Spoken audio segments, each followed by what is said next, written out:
Hey guys, welcome to the video. My name is Clinton Lofthouse and you're tuned into photomanipulation.com. In this video you will see how I created the Synthwave skeleton graphic design composite in Photoshop. If you're interested in advanced photo manipulation techniques, crazy Photoshop work, or considering a career in digital art, be sure to like and subscribe as we put out 5 videos a week. Let's roll the video.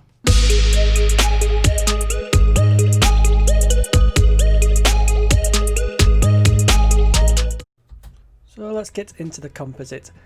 As you can see, these are the stock images that I downloaded from various places. Shutterstock, I believe the skull was from, and then the body also was from Shutterstock, and I maybe got a few elements from DeviantArt.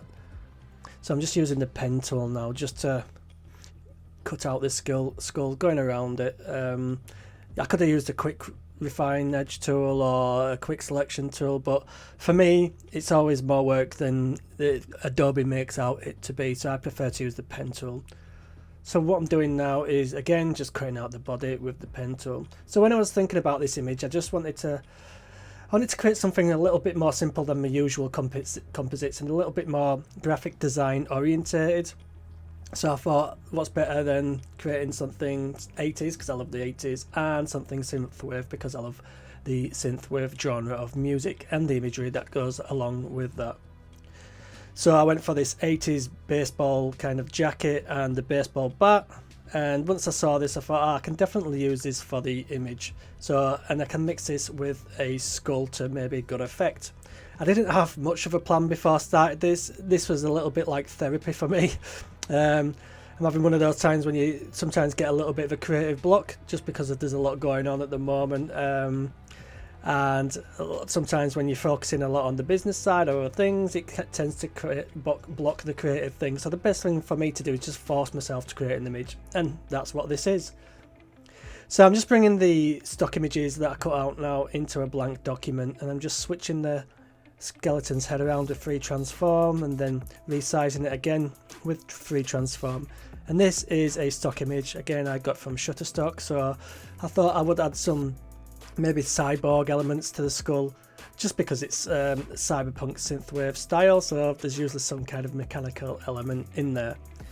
I thought I could just put this onto the back of the head like so, again just using free transform. And here is some free stock from DeviantArt, and I just place this in because it's a PNG, it's already cut out, and then duplicate that with Ctrl J and just put it on the other side of the layer of the skull.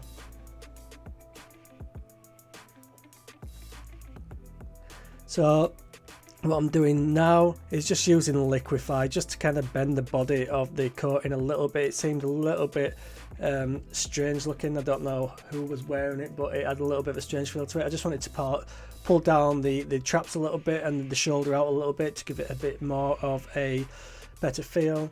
And here I am with some free stock from DeviantArt. This cross was, oh no, actually it was from, I believe it might have been from Pixabay. So it was basically just a symbol of a cross, but it was a PNG, so it had already been cut out. So basically what I am doing here is just bringing it into the layer panel, and now I'm with free transform, I'm using the distort free transform. So what you can do is these handles here, you can just pull them and it will distort the angle. So obviously sometimes it takes a little bit of playing around with these, but and it's easier when you've got straight edges, but I just wanted to warp it a little bit so it looked like it matched the perspective of the jacket. So here I am just trying different blend modes to see if any of them look quite good. I tried again playing around with the distort just to get so it looked like it lined up with the jacket, and I chose this blend mode in the beginning because I wanted to see some of the creases coming through the cross. Again, getting the cross right, I didn't feel like it seemed to fit to the jacket correctly. And don't feel like you have to get things done first time. It's good if you look at it and it feels a bit off, just do it again. So here I am now with the hue saturation, just wanting to add some pink to that blue jacket. So because he had a blue jacket and because of synthwave uses a lot of pink, I already decided that I wanted the colours to be pink and blue, the main colours in this image. So there again, I would just use warp to bend that cross a little bit to the jacket. Again, all that was using free transform and then just using a different one. Here I am, I just got some free tattoo templates from online, and then I just, again, using free transform and warp, I just stuck this onto the skeleton's head just to add a little bit of a modern touch.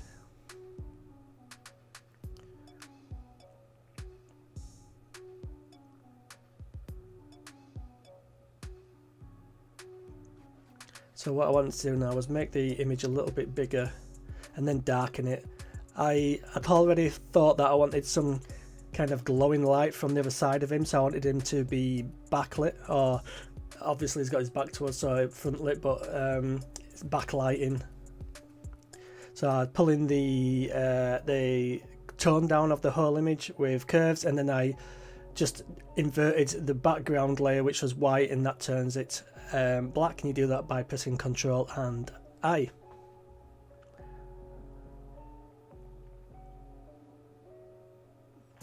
So now I just wanted to try and paint on this cross to get it to glow a little bit, and I did try clipping it to the actual cross and painting it, but it didn't seem to work very well.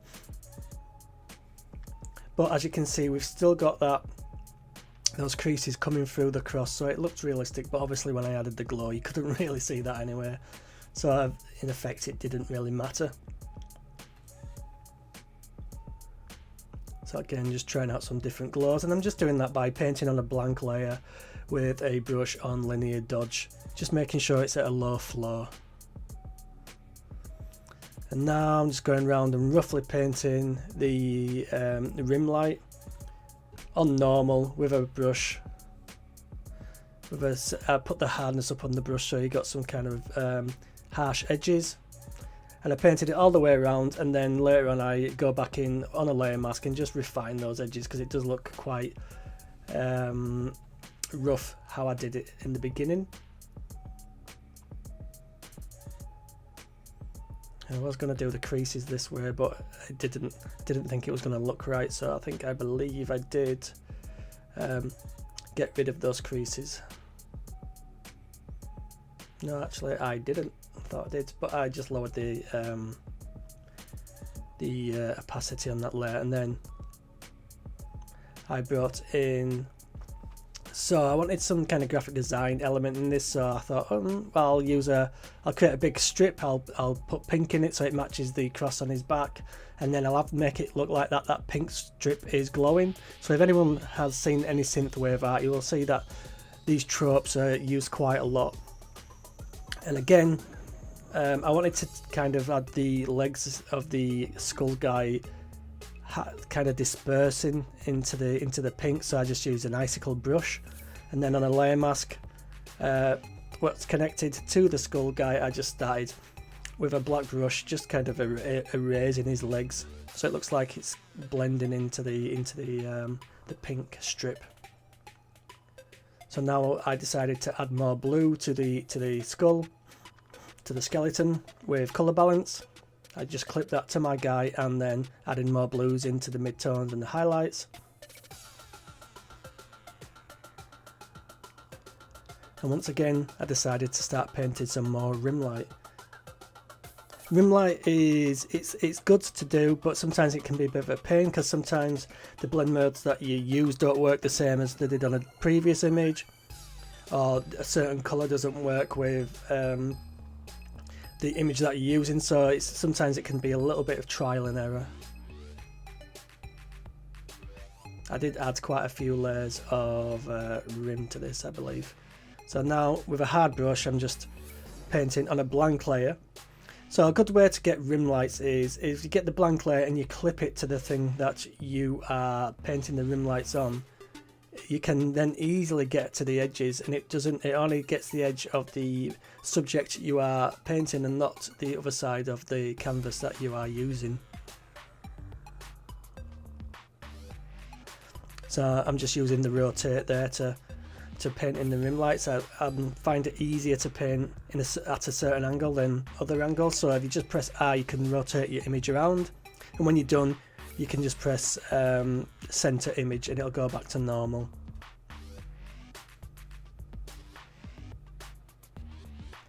So I'm still painting in the rim.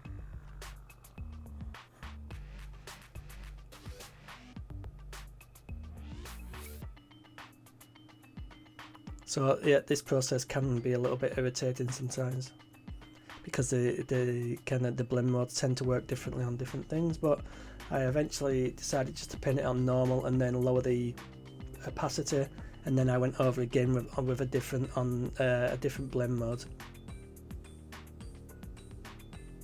Because the guy was made up of various objects as well, sometimes I had to go back into the folder and do each object separately for the rim light.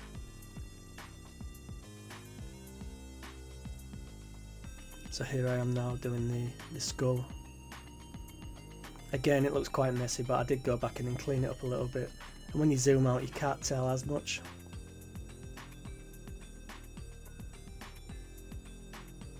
So I had a few attempts at these horns as well. Don't think you have to do everything perfect first time. It doesn't work like that. Some tutorials, people will make out like they've gone from A to D in perfect form, and that's just not true. It's all set up. This is a more organic way of you seeing how people edit. I've used Photoshop for many years and I still constantly press the wrong buttons when I'm trying to get tools, or just kind of mess up a little bit. It's fine, it's normal, so don't feel like you have to be perfect.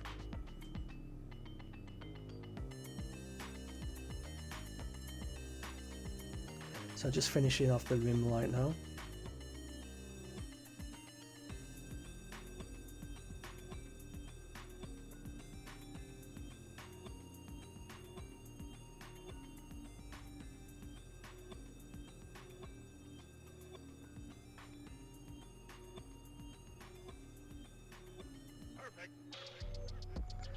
So what I'm doing here is just painting some more rim on but this time with a softer brush. I have clipped the layer to the guy again, and I'm just painting around very broadly now with a soft brush, and I then use blend diff to bring down, to pull the blacks and the shadows back out from that colour, so it only sits on the lights.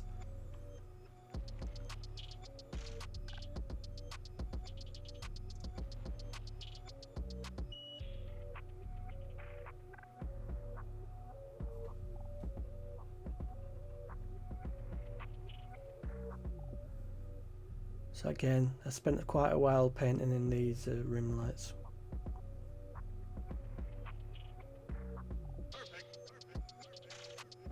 So I'm just taking the image in now, looking, maybe working out what else I need to do.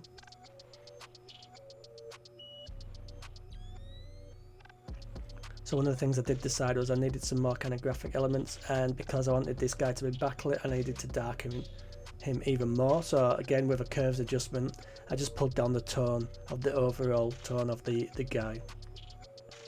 And now on a blank layer, I just start painting in with a brush, some light with a pink brush, set to linear dodge blend mode, painted it on the strip, painted it on the cross at the back of the guy. I did decide that the cross was a little bit too bright, so I then painted it back again.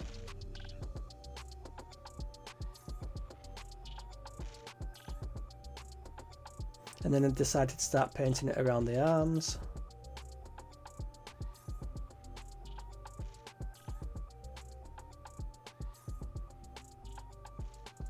So as you can see here, again, with a soft brush, I started to paint along the arms.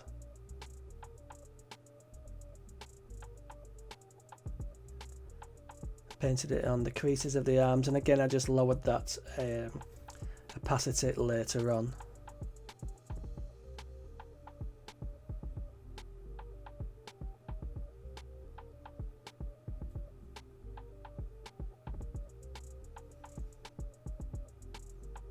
And then there's a few areas in the head that I needed to clean up. So because I work non-destructive, I can just go into layer masks and go over things what don't look right. It's all non-destructive, so everything's adjustable. Now just painting some of that rim light on the face.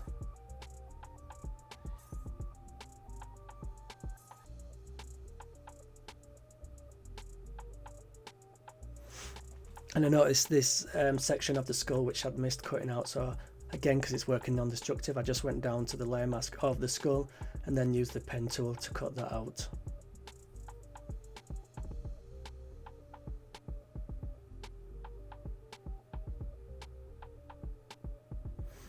And then I thought I would add some light effects to the actual robot part of the skull. So again, on a blank layer, set to linear dodge blend mode, I then just painted in the colours. So I would sample the blue and then just paint around it with the blue, and then the same with the little red bits, the little red dots.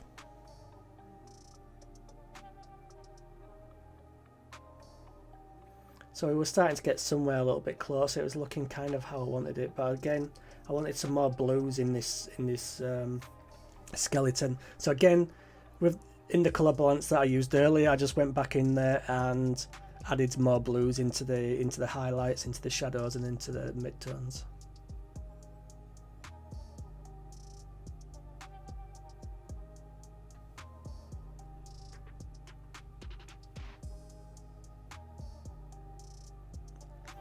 And now I wanted to add another graphic element. So what I did was I created a circle, and in lots of 80s images and 80s movies posters, they always have like this circle and it's got lines across it. I'm not actually sure what it's called. So I thought I would add one of them to it, and what I did was I created a circle with the ellipse tool. I then added a gradient and then just cut out slices of this circle like so. Basically just use the marquee tool to create a line, and then I just backspaced and cut that out from the circle. And then I brought it into this image and I placed it over behind the skeleton but over the top of the strip, and then I just put it on a blend mode, played around with blend modes and put it on a screen blend mode, and it worked quite nicely because it blended. It went around the sides but then also blended over the center, so it had a very cool graphic design effect. And then I obviously changed the color. I wanted the colors to be blue and pink, so I changed it from the red and orange to the blue, and it was a turquoise blue, but then I decided to just turn the blue to something more like the skeleton guy. So I just used a color balance adjustment layer, I clipped it to the circle and then just changed the hue. So the hue went to a darker blue, like so.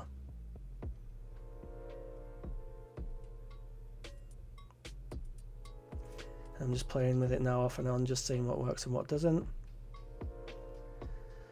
Now I just wanted to add a little effect into the eye of the skull, so I wanted to add like a little star, basically just an overlay, free overlay of like a lens flare, put it in his eye, and it kind of worked because I was going for complementary colours, but then I thought, well, if I add another colour, a little hint of another colour, and that could be his eye, I could use a triadic colour scheme.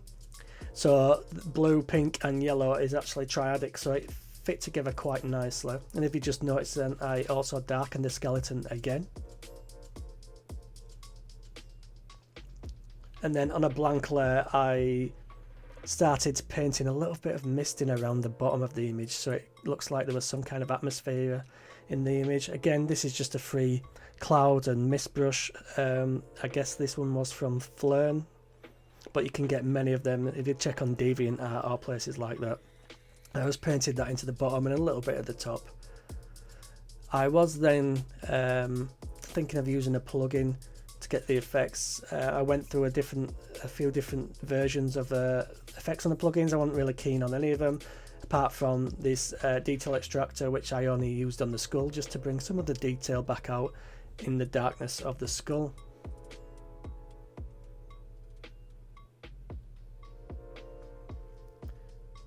And then I added a little bit more glow and just toned that down a bit. Again, on a blank layer, set to linear dodge.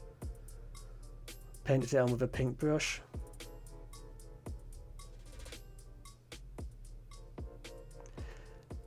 And here we have the final image.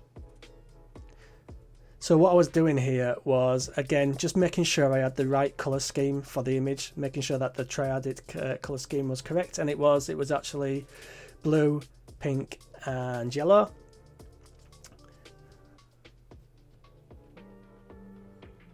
Actually, this isn't the end of the image. I did actually add a bit more lens flare, just going over the arms, just to blend in again the model to the glow of the pink strip. So sometimes I zoom out just to see what the composition looks like. And then finally we have the final image. So I hope you enjoyed this walkthrough. If there's any parts of this image maybe you didn't understand one of the techniques, I'm happy for you to message underneath the video and I will get back to you with an answer, or I will even make a video what focuses on that specific technique. So I want you guys to learn from these videos. I want you to see how an image comes together, but I also want you to know the specifics. Sometimes because images take so long to make, we can't go into every single specific, but if you see something in one of these videos and you want to know more about it, please leave a comment and I will do a little video on that specific subject. So thanks a lot guys. Please, if you like this video, like and share it. Please subscribe to the channel and I will see you next time.